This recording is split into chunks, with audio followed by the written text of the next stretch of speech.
રાજકોટ ગ્રામ્ય police station વિસ્તારમાં આવેલા મેટોડા જીઆઈડીસી ખાતે થયેલ ઘરફોડ ચોરીનો બનાવનો ભેદ ઉકેલી લેવાયો છે।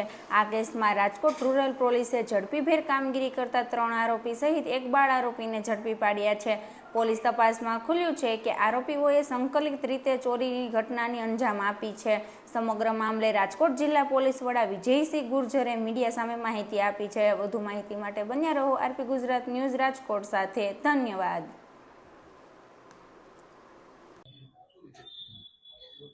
તારીખ 9/7/2025 ના રોજ મેટોડા જીઆઈડીસી પોલીસ સ્ટેશન વિસ્તારમાં જિજ્ઞેશ પાર્ક ખાતે દિનેશભાઈ પ્રેમજીભાઈ વાળિયાના મકાનમાં ઘરફોડ ચોરી થયેલી હતી, જેમાં 1 લાખ રૂપિયા રોકડા, સોના ચાંદીના દાગીના અને એક મોબાઈલ મળીને 2,80,000ની ચોરી હતી અને ચોર જાતી વખતે 2 સ્પ્લેન્ડર મોટરસાઇકલની પણ ચોરી કરી હતી।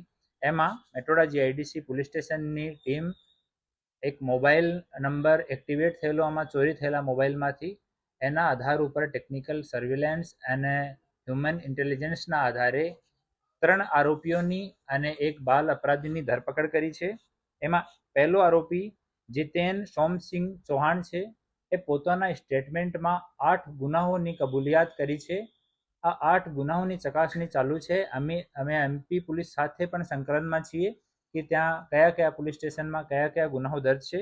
બીજો આરોપી જોહરુ ધનસિંહ બામણિયા, એના વિરુદ્ધમાં એક FIR ICGSમાં મળી છે, જૂનો એક ગુના મળ્યો છે અને પોતે 4 ગુનાની કબૂલાત કરે છે। ત્રીજો આરોપી મહેન્દ્રસિંહ ભેવાનસિંહ મહેડા, એના વિરુદ્ધમાં ટોટલ 4 ગુનાની કબૂલાત કરે છે।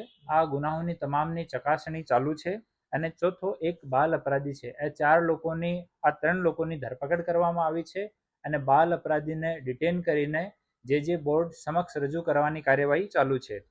આમાં એ તમામ લોકો મધ્યપ્રદેશ જિલ્લાના રહેવાસી છે અને આમાં એક રિસીવર તરીકે રાજ લલિત સોની, આ અલીરાજપુર એમપીનો રહેવાસી છે। પોતે ગોલ્ડ સોનીનું કામ કરે છે અને ગોલ્ડ રિસીવ કર્યો હતો, તો એનો હવે ધરપકડ બાકી છે। અને એક આરોપી દિનેશ મસાણિયા કરીને છે, वो પણ અલીરાજપુરનો છે, એની પણ ધરપકડ હવે બાકી છે। આ પર એલસીબીની ટીમ અને પોલીસ સ્ટેશનની ટીમ કામ કરી રહી છે। એ લોકો આમાં એક જો માણસ છે જોરુ, આ જોરુ મોરબી ખાતે ખેતોમાં ભાગિયા મજૂરી તરીકે કામ કરે છે અને જોરુ પહેલા ગામડે ઘૂમીને જોવે છે કે કયો મકાન ખુલ્લો છે, ક્યાં આપણે ચોરી કરી શકે।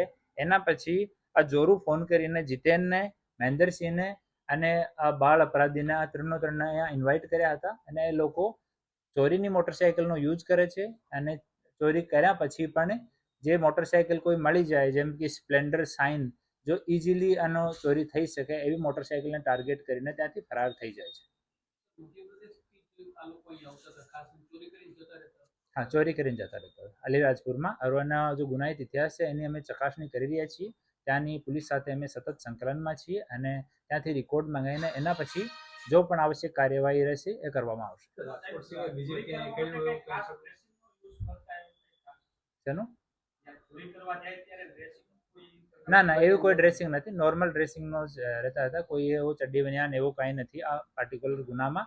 તેમ છતાં અમે બીજા જો ગુનાની એ લોકો કબૂલાત કરી છે, આ ગુના સંબંધિત તમામ ફાઇલ અને બીજી વિગતે અમે પોલીસ સ્ટેશન સાથે સંકલન કરીને માંગીશું, એના પછી આગળની તપાસ આવશ્યક કાર્યવાહી કરીશું। ત્યાં નીકળી ગયા, ત્યાં જ વેચી નાખ્યો, સોનીને આપી દીધું।